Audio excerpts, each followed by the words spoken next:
ये चीज देखनी है कि इस जुमले में काम कौन कर रहा है, सबसे पहले उसकी इंग्लिश लिखनी है। दूसरे नंबर पे फिर ये देखना है कि ये बंदा या ये चीज काम क्या करती है, उसकी इंग्लिश लिखनी है। और उसके बाद फिर तीसरी चीज आ जाएगी कि ये चीज नोटिस करनी है कि किस चीज पर वो काम करता है। ओके, इस तरतीब को फॉलो करते हुए आप हजारों के हिसाब से जुमले खुद से बना सकते हैं अगर आपको उन अल्फाज की इंग्लिश आती हो। तो चलें गाइस, कुछ एग्जांपल्स देखते हैं, कुछ उर्दू स्टेटमेंट्स बनाते हैं और उनको इंग्लिश में ट्रांसलेट करके देखते हैं।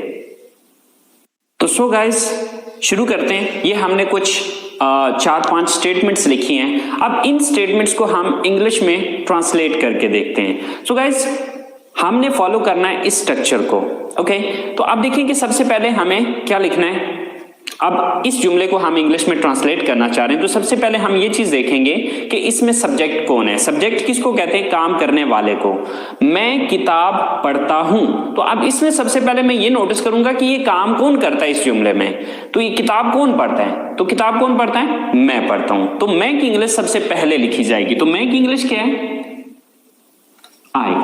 ओके, इसके बाद सब्जेक्ट मैंने लिख दिया। इसके बाद दूसरी चीज आ जाएगी वर्ब। वर्ब किसको कहा जाता है? काम को कहा जाता है। तो अब देखना यह है कि मैं काम क्या करता हूं। तो मैं पढ़ता हूं। मैं किताब पढ़ता हूं, तो मैं काम कौन सा करता हूं? पढ़ता हूं। तो अब दूसरे नंबर पे जो मुझे इंग्लिश लिखनी होगी वो पढ़ना की इंग्लिश है। तो पढ़ना की इंग्लिश क्या है? रीड। I read. दो चीजें होगी। अब तीसरी चीज के पढ़ता क्या हूं, ये पढ़ने का अमल किस चीज पे हो रहा है। अब देखिए इसकी इंग्लिश में लिख चुका हूं, इसकी इंग्लिश भी हो चुकी है। तो ये पढ़ने का अमल किस चीज को पढ़ा जा रहा है? किताब को पढ़ा जा रहा है। तो किताब की इंग्लिश तीसरे नंबर पे आ जाएगी। तो किताब की इंग्लिश होती है बुक। तो आपकी यही स्टेटमेंट जो आप उर्दू में ये कह रहे हैं कि मैं किताब पढ़ता हूं, इंग्लिश में ये होगा I read book. Okay, same like that. The next statement is हम खाना पकाते हैं। तो अब सबसे पहले हम इसमें ये देखेंगे कि काम करने वाला कौन है, ये काम कौन करता है। तो ये काम करता है हम की इंग्लिश क्या होती है?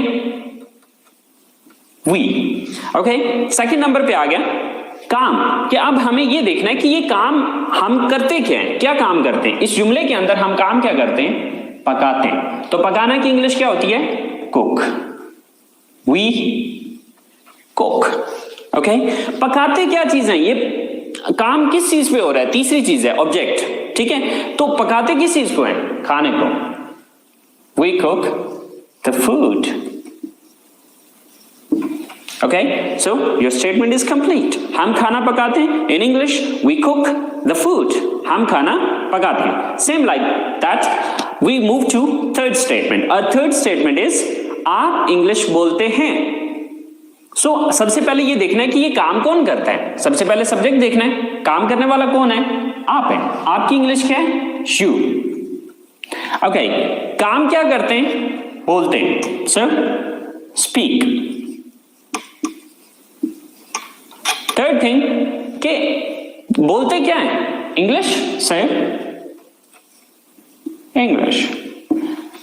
So your complete statement is you speak English. वो कपड़े खरीदती हैं, मतलब वो काम कौन करता है?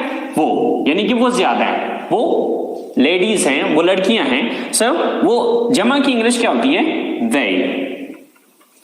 फिर काम क्या करती हैं? वो खरीदती हैं। बाय। they buy। खरीदती क्या चीज है?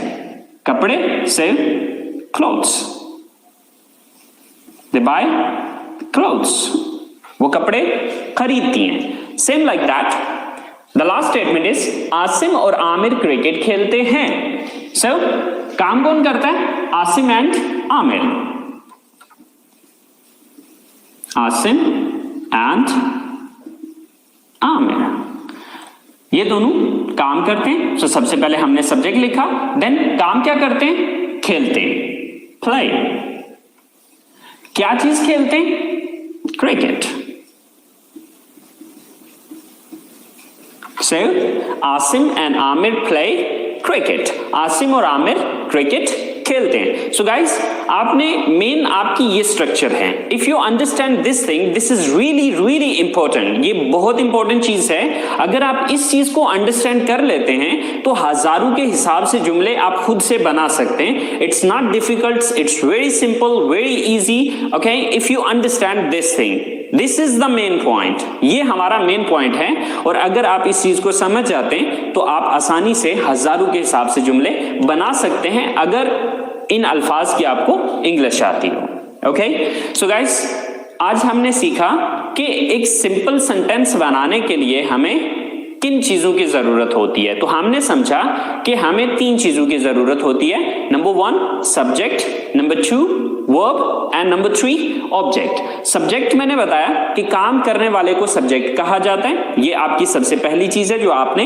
उर्दू से इंग्लिश में ट्रांसलेट करते हुए सबसे पहले नंबर पे रखनी है। दूसरे नंबर पे आ जाएगा वर्ब। वर्ब कहा जाता है किसी भी एक्शन या किसी भी स्टेट को, मतलब किसी भी काम को आप सिंपल अपने अल्फाज में काम कह सकते हैं। कि देखना ये है कि जो काम करने वाला है वो काम क्या कर रहा है। और फिर तीसरे नंबर पे ऑब्जेक्ट, यानी कि ये काम किस चीज पर हो रहा है। बस ये तरतीब आप अपने जहन में रखें और इस तरतीब को मद्देनजर रखते हुए आप हजारों स्टेटमेंट्स आसानी से